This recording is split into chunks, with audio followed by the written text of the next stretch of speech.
Serious, drug dealers of Reddit, have you ever called CPS on a client? If so, what's the story? When I was selling to her, a lady shook her crying baby in front of me. I wigged out, took the baby, dumped $500 worth of cocaine and heroin and called 911 from my car. She didn't put up a fight until the cops came to arrest her. She tried to sue me for kidnapping. Definitely not the best strategy for me. I was 18 and addicted pretty bad, but when the baby saw a doctor under state care, he was covered in bruises, a couple of burns, and had 2 broken ribs already. I'm convinced she would have killed him. He's 10 now and happy and thriving. The whole experience, and legal battle when she tried to have me charged with kidnapping, is how I got sober. I think you and that baby both saved each other. That's a good way to put it. He was already on heroin and cocaine. When you're that far down the tunnel, you need a dramatic example to shake you out of apathy. I pulled up to this woman's house. I was 19 at the time. She was a regular and often asked if I had any coke. I was strictly a marijuana dealer. When I walked into her house, she had 2 babies, twins. Female dealer here. When I asked to use the bathroom, she said she didn't have running water due to money issues. There was a 5-gallon bucket in the bathroom to pee and poop in. This bucket was extremely full. Not to mention the overflowing trash cans tied off trash bags in the living room. I couldn't believe how gross her house was. I panicked. I called CPS and told them I was a family friend. I drove my car down the road a little and waited for the cops to show up. I watched them pull the woman out to the house in cuffs. She turned out to have heroin in her house. I still wonder about those twins today.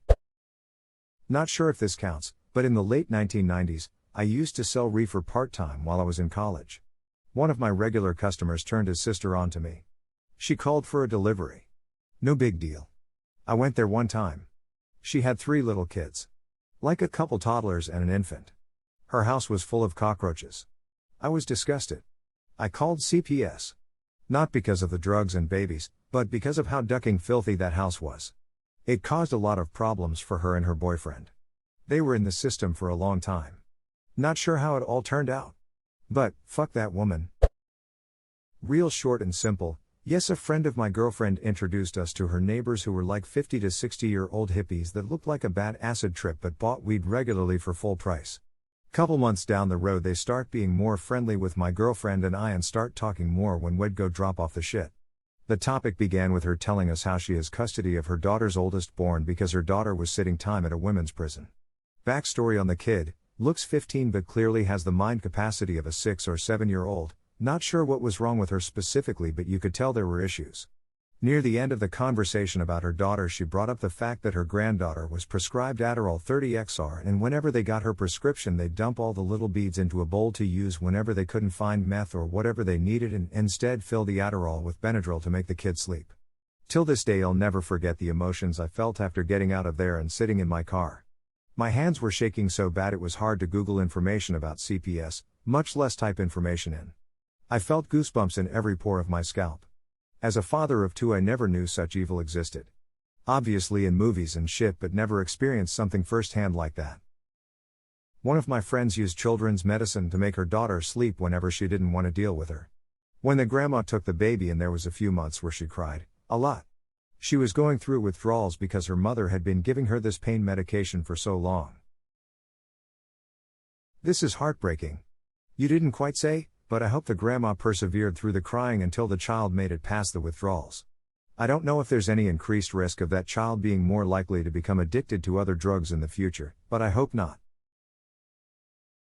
My coworker adopted a baby who was addicted to drugs at birth. To help with the withdrawal symptoms, the newborn was on morphine for a bit, in the NICU and closely monitored obviously. She's in 1st grade and even Tylenol for like fever reducing during a normal cold can be addictive for her and she'll keep asking for more. Her mom says no until next dose is needed, but she says with anything she needs to be super diligent about her daughter's usage and I guess it's common in babies that were addicted from what she's told me. I think it depends, on what I'm not sure. My brother was born addicted to heroin and he's never been like that, now he's 16. He doesn't know that he was addicted and I'm certainly not going to tell him. His mother is still a jerk sometimes but at least she is clean. My father adopted my other brother when he was 14. He was born addicted to crack and he is the least addictive personality I've ever met. He's tried plenty of things, alcohol, cigarettes, chewing tobacco, etc., and he's always been able to just stop when he wanted to. He doesn't do anything aside from the occasional vape and has a baby of his own now. Twice. Left anonymous tips, which I know are hard to follow up for such a strange child protection agency, but as a pot dealer it was all I felt I could do. I found out later one of the kids was put into foster care, adopted by the foster parents, and recently graduated a trade school. I have no idea about the other kids, siblings. But I hope they made it too. Kids should be protected. Humans only get one childhood. Let's let kids enjoy it and grow to happy adults. Don't hurt them intentionally or by your own stupidity. That also means washing your hands, people. Edit 1. Thanks for all the kind words, guys. A guy in the comments pointed out something that everyone should know. When if you need to report to CPS, you flood them with details. Lots of details. It's the only way they can act. A one-sentence tip won't cut it. Just a PSA: if you're going to leave an anonymous tip, we can find people by address and phone numbers most of the time, but we need some details to match up the correct house and family. A lot of times multiple families are living in one house together, so not all the people are there at once. We can't go out on drug use alone. You have to give details about how it's affecting the kid's dirty home, no food, eating cigarettes, pimping out 4-year-old for money, that kind of shit. Most of the time states have very specific guidelines on what child protection is allowed to assign a social worker for. Details are our best friend. This was a long time ago, and I've since gotten clean and started my own family. But there was a girl I knew who was homeless with her newborn son. On Easter weekend, I was walking on this trail to go meet with some people to sell them a sack. It started raining, and that, of course, made me mad. There's these bridges that cross over the top of the trail, and lots of kids gather and smoke or get spun under the bridges. And that's where I found her. She was passed out drunk with some random guy under the bridge while her newborn baby sat strapped in his car seat in the rain. He wasn't under the bridge. He was crying. And he looked dirty. I didn't have any children at this point, but I panicked seeing the little guy. I grabbed him, dropped all the shit I was supposed to be selling, and walked off the trail and up the couple blocks to the police station. I told them what happened and where I'd found him. CPS took him and he ended up getting adopted. Edit: wow guys, thanks for the awards. Y'all are amazing. I like to believe I was just the first one to come across that scene. I want to think that nobody would leave an infant in the rain, clearly being ignored, neglected by his obviously incapacitated mother caretakers. You did good. That child may never know just how much your panic decision changed his life, but it did. Good for you for turning your life around too. Smile. Former dealer here. It's been many years now, but I sold crack, heroin, pills, cocaine as a teenager. I once had a lady come in the trap house with a newborn. She was literally selling herself and or her baby for a few rocks. When I saw the newborn in shitty diapers and dirty as duck, I knew I had to give her a few rocks. I let her smoke and leave. I also called BCW, Bureau of Children's Welfare, on her as soon as she walked out. She lived on my street. I couldn't let her try to sell her baby. I couldn't let her keep it either. I just couldn't call the police. The baby was in a foster home less than a week later. The lady disappeared shortly after. I never saw her again. I hope she never got the baby back. She was a real piece of shit. Some people should never get their children back. Lots of addicts try to sell kids for drugs. It's awful. I know CPS tries to keep families together, but sometimes the kid is just better off without the parent. Back in college, I went over to a single mother's house to drop off some bud. The kid was 3 years old. I walk in and notice it is extremely smoky, and I immediately have a hard time breathing. It smelled like rotten shit, trash, and cigarettes.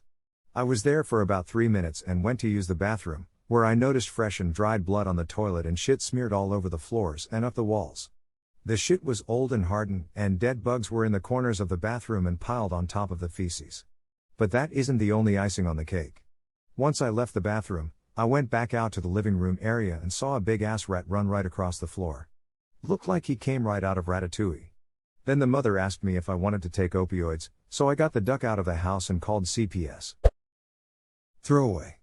A mother wanted to buy 70 perks at once before a family trip. She had a 9-year-old in the car.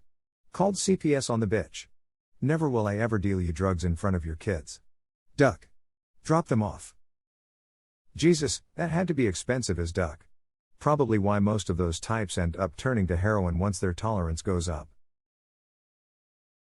Depends. Before they switch to op formulation that is a lot harder to abuse, You could get AskReddit for like $20 to $40 a pop depending on who you knew, with price breaks if you bought, say, 10 or more. Like 12 to 15 years ago I was getting 10 mg hydrocodones $2 all the way up, so 70 of them would have been $140 at most. 25.50 a milligram for pure oxy, so you would pay a little less for the perks with Tylenol in them and max 10 mg a pill.